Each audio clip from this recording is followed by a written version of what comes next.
Gimana sih caranya buat ngebangun toko Shopee yang terus berkembang sepanjang tahun 2026? Nah, karena ini kebetulan awal tahun, gue mau kasih tahu bocoran roadmap. Gimana caranya biar toko lu lebih laris dalam 12 bulan ke depan, mulai dari Januari sampai Desember. Ini tepat banget ya, timing yang tepat buat lu belajar gimana cara ngebangun toko lu biar lebih rame. Nah, cuman karena gue bakal bilang ya, ini kan Januari nih, cocok nih, bener nggak? Jadi video ini mungkin nggak akan lama-lama nih umurnya. Jadi buat lu yang ketemu video ini langsung lu tonton, langsung lu abisin. Jangan sampai kayak lu tunggu nanti deh. Mana tahu nanti udah lu nggak bisa lihat lagi gitu kan. Nah, caranya kayak gimana? Sebelum gue mulai, buat kalian yang baru nonton, jangan lupa buat klik tombol subscribe-nya dan aktifin lonceng notifikasinya ya. Yuk kita mulai. Jadi gini, yang pertama, kalau lu toko lu masih baru banget ataupun yang udah lama, satu hal yang selalu sering dilewatin sama banyak seller adalah, dan mereka selalu ngerasa toko gue udah siap kok, toko gue udah lama kok, umurnya udah panjang kok. Bentar dulu, lama tuh kata siapa? Panjang tuh kata siapa? Kuat itu kata siapa? Kata lu apa kata platform? Nah, beda loh. Kita ngerasa kayak kita udah jualan 2 tahun, 3 tahun, 4 tahun. Tapi kalau platform merasa kayak toko lu tuh belum ada apa-apanya, iya berarti kan toko lu masih belum ada apa-apanya kan. Dan lo perlu sadar adalah indikator besar sama kecilnya tiap orang itu beda. Contoh gini, si platform ngerasa misalnya kayak toko baju yang rame gitu kan, karena dia kan tahu industri baju segede apa. Lo tuh udah dapat berapa persennya nih, ya kan? Jangan sampai kayak ambisi kalian cuman secuil gitu. Ya kan, sedangkan sementara lo bisa dapat yang jauh lebih besar. Oke? Clear ya maksud gue ya. Jadi yang pertama adalah biasanya tahap ini nggak boleh lewatnya adalah fondasi dan validasinya. Nah, fondasi dan validasinya itu gimana? Basicnya banget adalah sebenarnya kalau kayak di TikTok ya, mereka selalu ngebahas adalah ACE. ACE itu assortment, content, empowerment, 3 macam. Itu kuncinya kalau buat di TikTok. Sebenarnya Shopee, sadar nggak sadar, kan kita lagi bilang kita lagi bahas Shopee kok bukan TikTok, bener. Tapi lo sadar nggak sih, sebenarnya Shopee itu lagi naik juga. Ya kan, bener nggak? Fitur-fitur mereka ini udah kayak mirip banget gitu, bener nggak? Dan itu nggak jauh-jauh, karena fondasi ACE buat e-commerce itu nggak cuma di TikTok, tapi dimanapun berlaku yang sama. ACE itu apa? Assortment. Assortment itu pemilihan produk. Lu jualan di Shopee tanpa punya produk yang kuat, tanpa punya produk yang di-winning, lupain. Toko lu bakal kayak hantu. Gue sering banget ketemu orang seller yang nanya kayak, kok gimana ya jualan gue, kok udah lama sepi mulu. Bentar, assortment lu kayak gimana? Produk lu kayak gimana, kuat nggak, dicari orang nggak, udah rame belum? Kalau belum, itu PR pertama lu. Kedua, konten itu bukan ngomongin kayak Shopee video, Shopee live, itu iya, tapi kayak SKU lu konten lu udah bagus apa gitu loh. Empowerment, segimana caranya lu supaya membuat toko lu tuh makin banyak dikenal. 3 ini fondasi dasar yang bakal kita bahas, dan gue bakal bagi jadi 12 bulan ya. Oke, pertama, jadi tahap pertama banget adalah bener-bener ini mungkin lo harus beresin dalam 1-3 bulan pertama. Fondasi ini dengan cara apa? Lu riset dan uji produk utama mana yang mau lu cari, yang mana yang bakal kuat. Nah, riset ini gitu kan, orang tuh cuma ngeliat kayak gini, oke, gua lihat dari kompetitor gua mana yang laku. Nggak bisa gitu, Bang. Kompetitor lo laku, belum tentu lo laku. Kalau lo nggak percaya gini deh, cobain deh. Kan gue tahu kan, pasti kan ketika gue ngomong banyak yang ngebantah lah ya. Ya udahlah, gue tahu mungkin banyak yang ngedebat gue. It's okay, nggak masalah. Gue kagak butuh validasi lu, gitu kan. Tapi coba gini deh, lo tentang kalimat gue dengan cara apa? Lo lihat kompetitor lo yang rame apa, yang udah penjualannya puluhan ribu, apa lo contek? Lo tiru persis 100%, gitu kan. Lo pasang, mau harga sama atau harga lebih murah, belum tentu rezekinya mereka nempel. Karena basicnya adalah lo bisa contek, tapi belum tentu rezekinya nempel gitu loh. Iya kan? Banyak enggak, gue tahu kok seller-seller yang gue udah ikutin yang rame, kenapa nggak itu? Ya memang nggak bisa lu kayak gitu. Lu ngeriset tuh nggak bisa cuman dengan nyontek. Jadi lu harus lihat kayak kira-kira gini sebenarnya permintaannya apa, terus lu kira-kira kenapa orang mau nyari produk itu, alasannya gitu. Itu PR-nya seller sebenarnya. Jadi kayak lu ngeriset permintaannya orang apa di industri lu mau jual apa. Misalnya lu mau jual baju, kenapa sih orang cari baju gamis? Oh, baju gamis karena mau lebaran. Itu kan basic ya, bener ya? Oke, permintaannya sebanyak apa? Nah, yang ada tuh lo petain, musuhnya siapa aja, yang kuatnya siapa aja nih. Nah, kadang memetakannya itu butuh PR. Makanya kadang suka butuh tools kan. Ini gue nemu ada yang namanya Shopee Tools. Nah, lo bisa lihat deh. Itu bisa ngeriset buat nge-scraping kayak data kompetitor lo siapa aja. Lumayan, mempercepat kerjaan lo. Oke? Nah, lo scraping. Kompetitor lo siapa aja. Nah, lo lihat kelebihannya mereka apa, kekurangannya mereka apa, terpenuhi nggak semua. Nah, gimana cara kita nyontek terpenuhi apa enggak? Lihat di ulasan. Di ulasan, tapi gini, oh gue bacain satu-satu, nggak usah juga. Ulasan bintang 5 nggak usah lu baca, karena biasanya sih cuma barang cepet nyampe, seller top. Bener nggak? Ulasan bintang 1, lu baca karena suka kayak, oh pengiriman lama kagak ada urusannya. Lu carilah ulasan yang bener-bener ngasih real. Misalnya kayak gambarnya gede tapi fotonya kecil. Gambarnya gede fotonya kecil. Gambarnya gede tapi nyampainya kecil. Misalnya bahannya panas. Nah di situ lu bisa tahu kelemahan kompetitor lu apa yang bener. Kebayang ya? Kebayang ya? Nah di sini nih, nah ini lu lihat nih kelemahannya apa gitu kan. Nah dari sini lu coba buat produk yang pasarnya ada nggak, besar apa nggak, lu lihat dari jumlah pencarian. Gimana cara nyari jumlah pencarian Shopee? Nih, gue pernah bikin beberapa video tentang gimana cara ngeriset pencarian. Lu lihat di sini. Ya, gue nggak bahas di video ini biar nggak kelamaan. Oke. Ya, nah, lu harus lihat nih, pasarnya banyak nggak? Cari yang permintaannya banyak. Yang ideal adalah gini, demand-nya tinggi, kompetisinya rendah. Itu ideal banget. Cuman kalau gue tadi ditanya, kok produk apa yang gitu? Ya lu riset lah. Lu riset lah, masa lu tanya gue langsung, bener nggak? Ya kan, karena gini, kenapa nggak dibikin konten kok? Kenapa nggak dibahas? Gini, gue bikin konten, gue kasih tahu mana yang demand-nya tinggi, supply-nya rendah. Dalam waktu 1 bulan, 2 bulan, percaya sama gue, itu berubah. Kenapa? Orang lain ngelihat, kompetitor lu ngelihat. Jadi mendingan lu riset sendiri dah, biar lu kenyang, ya. Bisa nggak dirisetin? Ya sebenarnya kalau buat teman-teman yang gabung di pendampingan kita, di pendampingan Ordal, itu kita bantu risetin. Kalau di konten, ya jadinya bukan buat lu doang. Kebayang ya, makanya kenapa gue gak pernah bahas. Tapi lu riset, cari ya yang pasar besar, kompetitor kecil. Kalau misalnya nggak ada gimana? Pasar besar, kompetitor sedang. Ya, kalau misalnya nggak ada lagi gimana? Boleh nggak? Yang pasti yang paling jangan ya pasar kecil, kompetitor banyak. Nah itu goblok lu turun di situ. Kenapa gue bilang bodoh? Karena itu udah perang-perangan, udah nggak ada duitnya dah. Ya. Nah, terus gini. Oh iya satu lagi ya. Jadi ngomongin pasar ini ya. Gue juga suka ngerasa kayak gini, banyak seller selalu ngerasa kayak jual mereka tuh stuck, menderita, sengsara. Yang sebenarnya kalau menurut gue bukan berarti menderita sengsara, tapi lu bertarung di pasar yang gak ada duitnya. Ngerti gak? Gak ada duitnya. Jadi kayak lu bayangin aja ya, lu mau panen ikan di laut yang mau mancingnya banyak, ikannya dikit. Ya kan gebuk-gebukan terus lah. Carilah laut yang masih biru.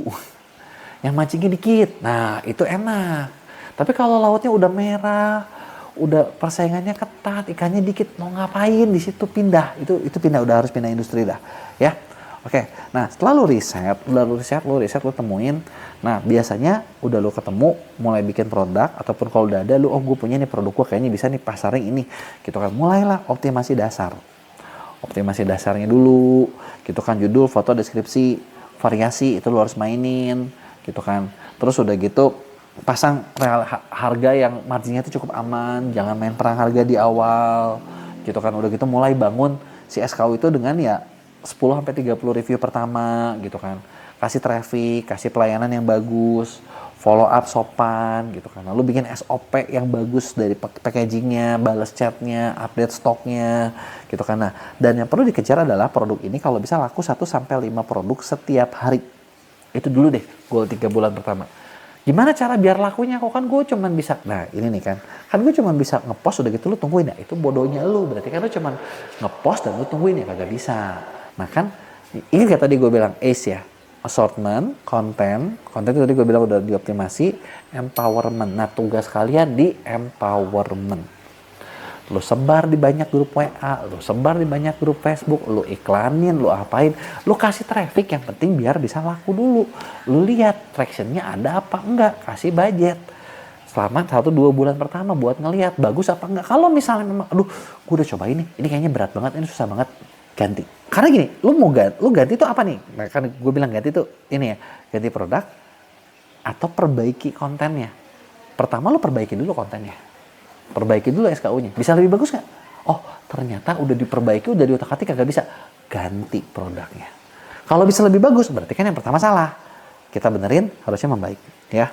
Nah, udah gitu masuk ke tahapan kedua. Nah, tahapan kedua, nah di sini tuh lu harus udah mulai bisa ngelihat nih, produk ini harusnya masuk tahap kedua tuh udah potensial nih. Audit lu performa produknya. Lihat, lu misalnya bikin beberapa produk, mana yang mati, mana yang bagus. Nah, biasanya di sini kita udah bisa ngebagi jadi 4 tipe produk. Traffic tinggi, konversi tinggi, orderan tinggi, traffic tinggi, konversi rendah, traffic rendah, konversi tinggi, traffic rendah, konversi rendah. Nah, ada 4 macam nih. Nah dari 4, ini treatmentnya tentu saja beda. Bedanya gimana maksudnya? Bedanya gini, traffic tinggi, konversi tinggi, itu lu gas, lu kasih traffic sebesar-besarnya dah. Ya, itu lu, pokoknya lu hajar aja terus. Traffic tinggi, konversi tinggi. Nah, traffic tinggi, konversi rendah. Nah, artinya, tadi kan gue bilang is di awal ya, di C ada masalah. Apa nih? Kurang review? Apa kurang servis? Apa barangnya bisa dibenerin lagi, bisa dibagusin lagi, ya lu lakukan apapun di situ. Bener ya? Utak-atik. Nah, ini yang gue bilang rubah. Ya kan? Nah, ada lagi gini, traffic rendah, konversi tinggi. Nah, ini ada dua kemungkinan nih. Kenapa nih? Konversi tinggi tapi traffic rendah. Lo kasih traffic, cobain. Iklannya dihajar, tambahin iklan, tambahin cepas, tambahin apapun. Gitu kan. Tambahin kreator gitu kan. Kalau dikasih traffic tinggi dan konversi tinggi, lu udah langsung punya produk hero baru. Ya kan? Nah, traffic rendah, konversi rendah, lu apain? Ganti. Gini, kita pengennya kadang semua laku. Tapi fair ngomong, gue bakal jujur sama kalian, susah bikin semuanya laku tuh. Jadi daripada gitu ya, fokus aja deh. Yang gampang aja deh. Gitu kan. Kita waktu ini cuma setahun soalnya. Tahun tuh jangan pikir yang lama loh, pendek loh. Nah, kalau udah, kita masuk tahapan ketiga. Tahapan ketiga, nah di sini kita adalah mulai sebenarnya mempersiapkan bisnis lu buat jangka panjang. Jadi kita mau scale up, tapi sambil mempersiapkan yang panjang. Karena kenapa? Ternyata ya learningnya adalah e-commerce itu satu industri yang perubahannya cepet banget. Banget itu banget. Jadi kayak mungkin kalau dari data gitu ya. Kadang mereka juga nggak mau ngasih datanya sih. Tapi maksud gue jarang banget menemukan satu produk yang bisa winning terus bertahun-tahun. Jarang. Biasanya 3 bulan, 6 bulan, setahun udah oke, tahun kedua udah mulai sepi gitu kan. Nah disinilah lu harus mempersiapkan, kalian harus mempersiapkan gimana caranya supaya produk ini kan lu udah, tadi kan 6 bulan nih, fase 6 bulan harusnya udah mulai ketemu nih, produknya udah mulai oke. Gitu kan, lu udah mulai di fase itu tuh naik harusnya, udah kalau hajar traffic apa udah harusnya udah gede harusnya, ya kan. Nah di fase ini apa yang harus lo lakuin? Kalau menurut gua ya, untung nggak marketing lo? Untung, kalau untung, gas segede-gedenya. Selama masih untung, gas segede-gedenya. Jangan lo berpikir gini, gue juga dulu pernah melakukan hal yang sama kok. Jadi kayak berpikir gini, oh ya udahlah, kita dapat ROAS misalnya katakanlah 5. Kita dapat ROI-nya misalnya katakanlah 6, 10 gitu kan. Kita masih untung sih, tapi ya udahlah, nggak usah serakah. Jadi kalau misalnya lo keluar 10 juta dapat 100 juta, ya udah, gitu aja terus. Kan gue pengen 10 juta, 100 juta berlangsung selamanya. Nah ini pola pikir yang salah. Jadi yang benar adalah ketika lo punya ROI 10, ROI 10 gitu ya. Lo keluar 10 juta, 100 juta. Lo bulan 6 dari 10 juta, naiknya jadi 50 juta. Punya duit kan lo dari 100 juta lo kan. Balikin lagi duitnya deh. Gitu. Masih dapat 10 nggak? Oh turun nih, kok turunnya jadi 8. Masih untung nggak? Masih. Hajar terus. Naiknya jadi 100 juta bulan depan. Masih untung nggak? Masih untung. Hajar terus pokoknya. Ya. Agresif gitu kan. Sampai mana? Sampai begitu lo keluar, kok nggak nutup nih gitu kan. Nah, kok udah mulai ini. Nah, lu situ mulai ketemu nih batasannya. Kenapa gue bilang lu harus scale up agresif? Karena umur produk itu pendek. Ketika ada momen, dan dapatkanlah sebesar mungkin. Karena kalau udah momennya lewat, lu nggak bisa ngapa-ngapain. Oke? Ya, nah terus buat menjaga sustainability-nya kayak gimana? Ketika lo lagi agresif, siapkan produk baru, dibanding lah sama produk itu. Gitu. Buat apa? Misalnya gue punya produk yang ini laku, yang ini belum laku, gitu kan? Yang ini gue hajar iklannya gede, gue udah siapin banding nih. Supaya apa? Kalau gue live, gitu kan, gue kerja sama kreator, gue udah push produk baru supaya ketika laku langsung kayak begini. Karena kalau udah kayak gini, ibaratnya gini, yang ini umurnya mungkin tinggal, gue nggak tahu ya, maksud gue tinggal berapa bulan lagi. Anggaplah 3 bulan lagi, 4 bulan lagi dia sepi. Ketika dia mulai turun, ya ini udah mulai naik. Nah, kan kegendong nih kan. Nah, terus nanti kalau ini udah berapa bulan gimana nih? Nah, itu kan fase keempat sebenarnya. Bener nggak? Tapi fase ketiga itu harusnya mempersiapkan. Gitu. Kalau misalnya fase ketiga lo berhasil, lo punya calon yang baru. Kalau fase 3 lo gagal, lo tambah terus calon baru. Jangan sampai ketika ini turun, lo tuh nggak punya apa-apa. Gitu. Ini yang kadang orang suka susah. Dan biasanya banyak seller, kan gue udah untung, santai dulu dong. Boleh gak sih santai dulu? Kalau pengalaman gue di digital ya, jujur, ketika lu santai, lu bakal hilang. Kenapa? Karena gini, basicnya ya, ketika lu jalan, ada orang yang lagi lari. Ketika lu lari, ada orang mungkin yang lagi terbang. ketika lu terbang, ada yang naik roket gitu. Intinya ya memang kecepatannya seperti itu gitu. Jadi kalau misalnya bisa ya lu lari deh. Sampai mana? Sampai ya lu ibaratnya bisnis lu gede gitu. Karena udah gede ya lebih enak gitu kan. Bener nggak? Nah, barulah kita masuk fase keempat. Fase keempat gimana? Nah, fase keempat ini adalah sebenarnya waktunya lu bener-bener bikin sistem. Gue tuh udah punya, harusnya mulai bikin sistem. Sistem, SOP, stabilisasi, itu harusnya nyiapin produk-produk baru. Jadi gini, kalau misalnya di awal kita cuma satu untung, gitu kan. Harapannya itu kita udah punya 3-4 calon nih. Kecepatannya harusnya bisa seperti itu. Gitu kan. Supaya apa? Ini dapat duit dari sini, ini dapetin ke sini. Ini dapat duit, siapin lagi ke sini, ke sini, ke sini. Gitu kan. Dan ini harus sambil bikin sistem. Kalau lu nggak bikin sistem, lu bakal capek, lu bakal stres, lu bakal burn out. Gue ketika roadmap yang gue bilang ini, lu bakal jadi sesuatu yang sangat menderita. Gitu, makanya disinilah lu harus mulai mikir kayak gini. Kalau lu jadi seller, banyak seller suka ngerasa lu Superman, lu ngerjain semuanya sendiri. Ya kalau menurut gue ya, sampai detik ini gue nggak pernah mau jadi orang yang jadi Superman, gue nggak mau ngerjain semuanya sendiri. Gue termasuk orang yang maksud gue ya udah gue bakal bikin tim. Nah, tim itu ada beberapa cara nih guys bikinnya. Ada yang lu hire. Hire jujur adalah solusi yang paling mahal. Kenapa? Karena lu susah mendapatkan orang yang bisa ngerti berbagai hal sekaligus. Belum lagi hire itu dramanya banyak. Maksudnya gue nih, ya gue ngomong gini, padahal kalau ada yang nanya mungkin, tapi kan tim lu banyak, iya bener. Tapi kalau gue boleh mengulang waktu lagi, gue mungkin bakal bekerja lebih efektif gitu. Karena kalau kayak sekarang gitu, contoh ya, gue punya tim. Ya pernah kejadian, ini gue cerita nih kayak, tau-tau dia sakit. Sakitnya tuh TBC. Akut. Mau gimana lu? Bener nggak? Bingung kan sebenarnya kan? Oke, kita obatin sampai sembuh 4 bulan. 5 bulan. Gitu kan. Sedangkan misalnya katakanlah orang ini kayak baru masuk kerja tuh kayak 4 bulan juga. Jadi kayak lu dibantu dia 4 bulan terus gitu lo harus ngerawat dia setahun gitu. Nah, bingung kan? Nah, jadi ya itu berbagai drama yang maksudnya harus kita telan. Hire itu dengan konsekuensi seperti itu. Gitu ya. Atau ada juga yang by project. Satu orang. Atau misalnya kerjasama kayak sama perusahaan lain. Nah, gue sebenarnya sampai sekarang gue paling suka yang ini. Gue sendiri banyak partneran sama misalnya company-company lain karena buat gue enak kerja sama company itu dapat hasilnya langsung dari satu tim, bukan dari satu orang. Makanya misalnya kayak gini loh, kayak gue ngajak kayak lo misalnya strategi kita bikin yuk bareng sama kita di Ordal gitu kan. Ordal pun gue bikin project tambahan yang memang gue kerja sama gitu loh. Kebayang nggak? Jadi nggak gue semuanya yang pusing gitu loh. Itu seperti itu. Gitu kan. Kayak kita di MEA, lu pusing nih ngerjain marketingnya semua. Lu kerja sama kita di MEA, kita bantu ngurusin karena kita yang pusing gitu. Kayak gitu. Kan lu cuman bayar ibaratnya satu tim. Bener nggak? Dengan budget yang mungkin jauh lebih murah daripada lu hire semuanya sendirian. Gitu kan. Nah, seperti itu. Gitu kan. Itu adalah maksudnya langkah sustainability-nya gitu. Karena kalau lu kerjain sendiri, nggak mungkin kuat, puyeng, nggak bisa ngapa-ngapain. Gitu kan. Nah, itulah dia maksudnya langkah keempatnya. Ketika udah bisa langkah keempat, nah lu bisa lebih fokus mengerjakan sesuatu yang lu kuatnya di mana. Gitu kan. Apakah lu kuat bikin produk, apakah lu kuat misalnya nyiptain mencari masalah gitu kan. Kayak gue termasuk orang yang gue cukup kuat dalam mencari masalah dan mencarikan solusinya gitu. Gue seperti itu. Gitu kan. Nah, jadi itu dia tadi roadmap 12 bulan yang bisa lu kerjain buat ngebangun toko yang besar dan steady. Nah, tadi kan gue sempat ngebahas tentang empowerment, bener nggak? Empowerment itu bener-bener gue ngebahas tentang gimana caranya lo cari traffic. Jadi ini bukan lagi cuma ngomongin kayak iklan, bukan lagi ngomongin kayak lo bikin konten, bukan lagi ngomongin kayak cuma lo nge-live, tapi gimana caranya, misalnya kayak gini, toko lo sekarang 0 yang liatnya, bulan depan itu bisa dilihat sampai 2 juta orang. Nah, ini kombinasi dari semuanya. Jadi yang gue bahas adalah strateginya, bukan secara detailnya. Karena kalau bisa nggak bikinin detailnya, lu bareng sama Ordal deh. Dihitungin gitu, gimana caranya gitu kan. Kenapa gue nggak bahas detail satu-satu? Buset, ini gue nggak tahu video ini udah berapa lama ya.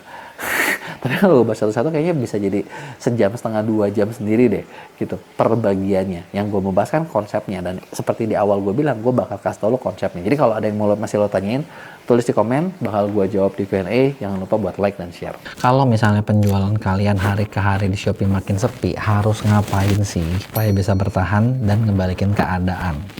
Bener nggak? Nggak tahu kenapa nih, kayaknya 2026 gue masih cukup banyak mendengar banyak seller yang ya jualannya tuh sekarang ya kayak susah banget, bener nggak sih? Kayak lagi sepi, terus ya turunnya banyak, dan pertanyaannya adalah terus harus ngapain? Gitu, bener nggak?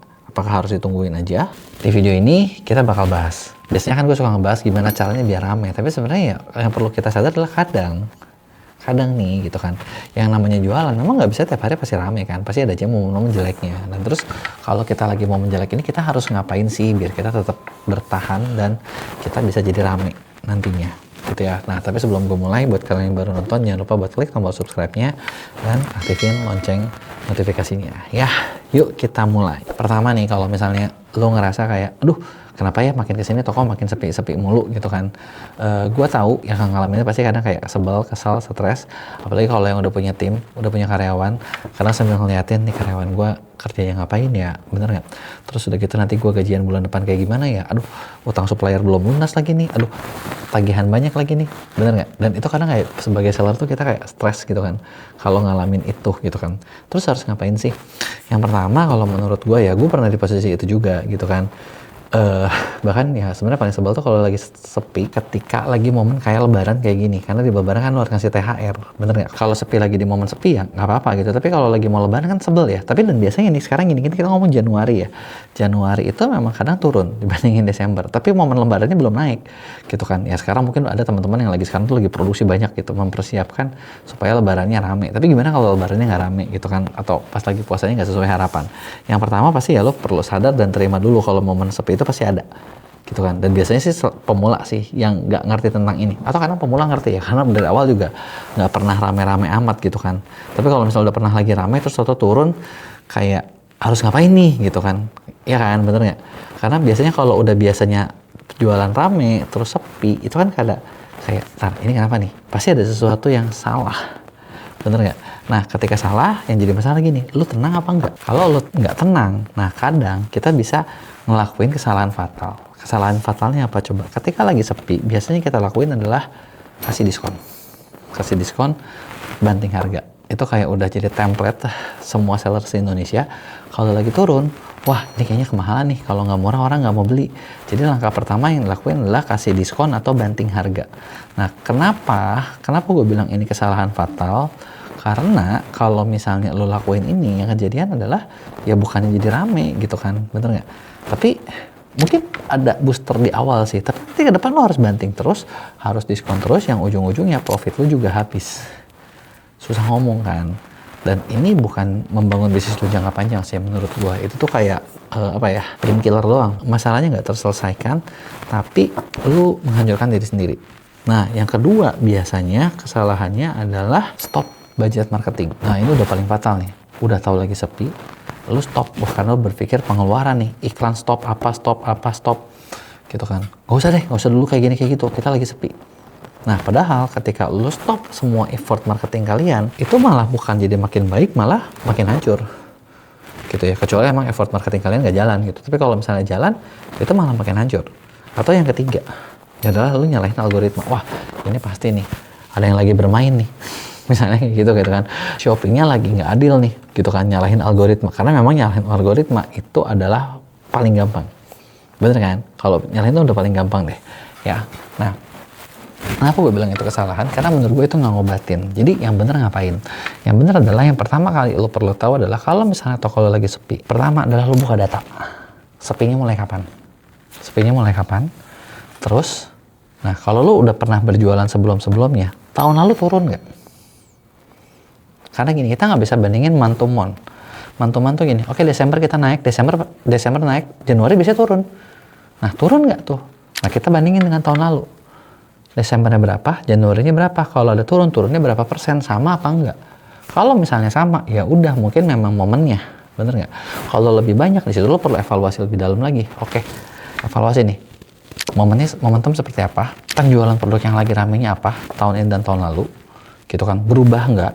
Gitu kan, ada nggak pergeseran dalam tanda kutip ya, pergeseran selera di masyarakat yang kalian tahu sehubungan dengan produk kalian?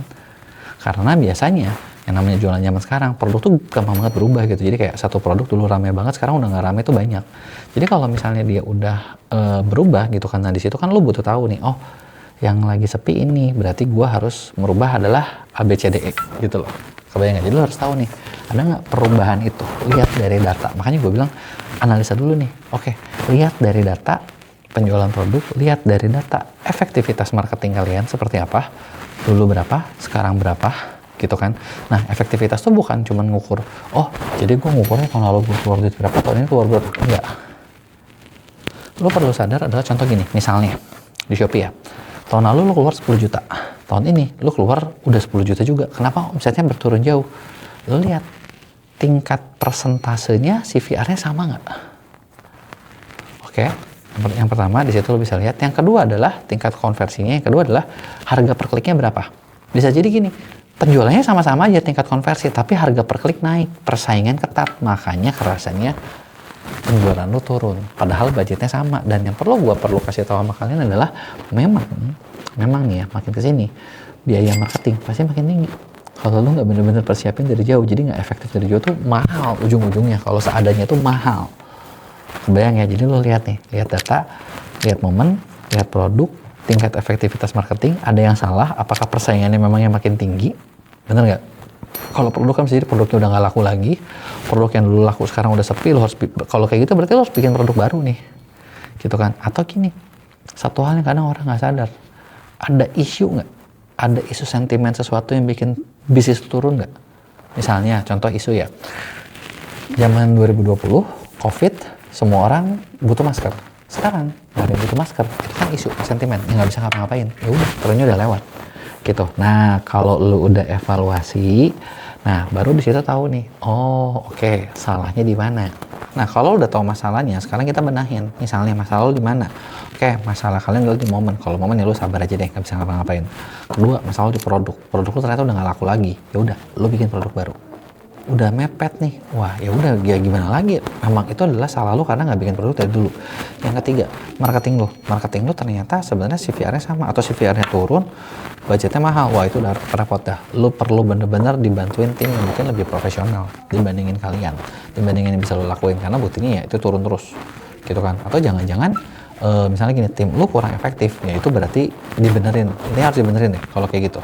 Bener nggak? Perbanyak effort marketingnya, karena kalau misalnya nggak diperbanyak effort marketingnya udah pasti makin sepi, gitu kan. Nah, tadi itu adalah beberapa hal yang bisa lo perbaiki supaya, maksud gue di situ ketahuan masalahnya. Ketika udah ketahuan lo obatin, gitu kan. Nah, dari beberapa masalah itu biasanya itu udah bakal ngebantu buat toko kalian bounce back lagi. Dan yang paling penting buat bertahan adalah ada nggak cash flow-nya. Di situ yang lo perlu cek. Kalau cash flow-nya udah nggak ada, wah itu yang paling berat deh. Karena bikin strategi apapun, kadang kita harus sadar ketika nggak benerin, udah pasti cost itu keluar, biaya itu keluar. Tapi ya kalau nggak dibenerin, udah pasti bakal makin hancur, gitu kan. Jadi kurang lebih kayak gitulah beberapa hal yang bisa dilakuin kalau misalnya toko lu lagi turun. Nah, tapi gini, yang jadi masalah adalah yang gua bahas itu kan tadi general banget, bener nggak? Nah, gimana kalau misalnya tokonya spesifik atau masalahnya spesifik? Nah, ini yang memang gua nggak bisa bahas di video. Jadi kalau kalian punya masalah spesifik, nah gue punya program namanya konsultan pendampingan ordal. Di situ kita memang nyiapin tim buat ngurusin masalah-masalahnya kalian. Dan masalahnya seperti apa, itu kita bisa bahas benar-benar secara spesifik. Dan rata-rata nih klien kita nih yang masuk gabung di program ordal ini, 80%-nya itu bisa achieve target yang mereka mau capai, gitu kan. Jadi buat lo yang misalnya butuh dibimbing, lo bisa deh kerja sama kita. Nah, kalau ada yang mau ditanyain, lo tulis di komen, gue bakal jawab di Q&A. Jangan lupa buat like dan share.